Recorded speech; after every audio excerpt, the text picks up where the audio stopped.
everyone, my name is Manan. Welcome to another fitness video. A couple of weeks back, I had interviewed my trainer and fitness coach, Ben, and asked him some questions about how to best maintain health and fitness during this period of lockdown.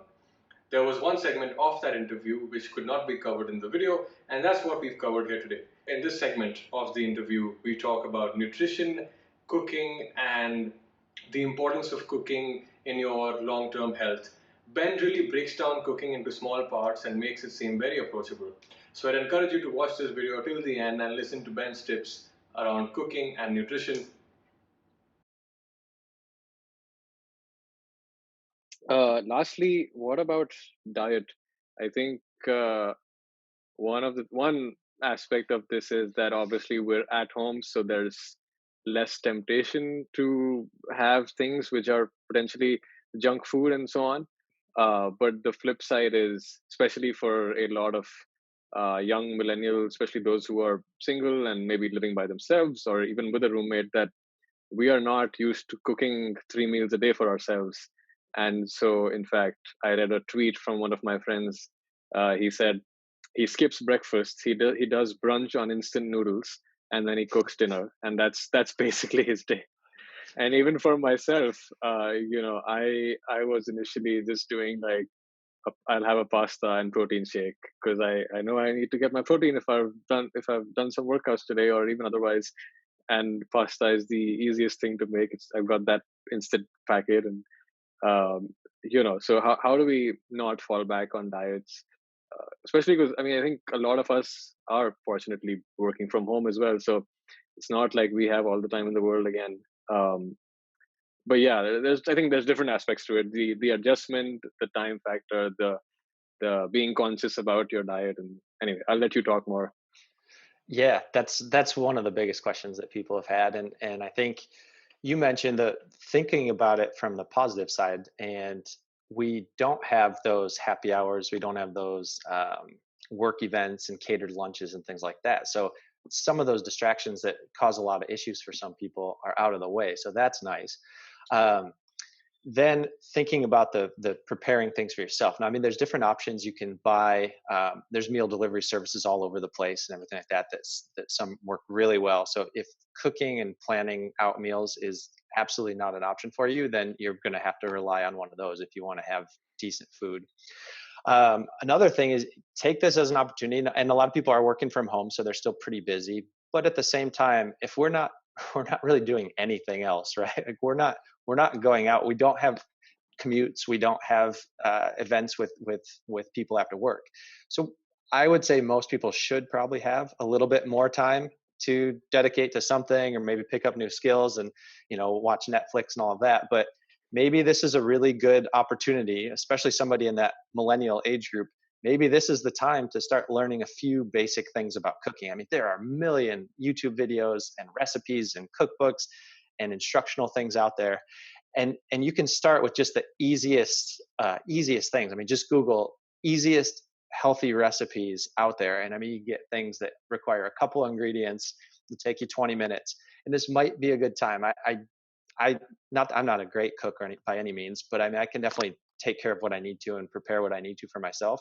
And I think that's one of the most powerful skills that you can have. So maybe use this crazy time to pick up that skill and get a little bit better at it, a little more confident with it, because that's going to help you when it comes to your fitness and your health journey the rest of your life. That is probably more important than even getting in some of these workouts over the next few weeks. If you did that and just learned a little bit more or got a little more comfortable with cooking. So that's me preaching a little bit there. But coming back to, all right, if that's still not sounding great to you, I mean, think about what some of the staples are that you can get for people that exercise a lot. Like, think about your protein sources. I mean, different types of meat. If you eat meat, you've got beans and lentils. If you're not eating much meat, or other plant-based protein sources, fish, dairy, if you tolerate dairy, all right. So, at least pick up some of those. Then go to the carbs. What are some good carb sources? You've got, potatoes, you've got oatmeal. Again, beans and lentils would fall into that category too. Rice, pasta, like you had mentioned. So get some of those. Then make sure you have some good fat sources. You've got the different kinds of oils: olive oil, avocados, peanut butter, things like that.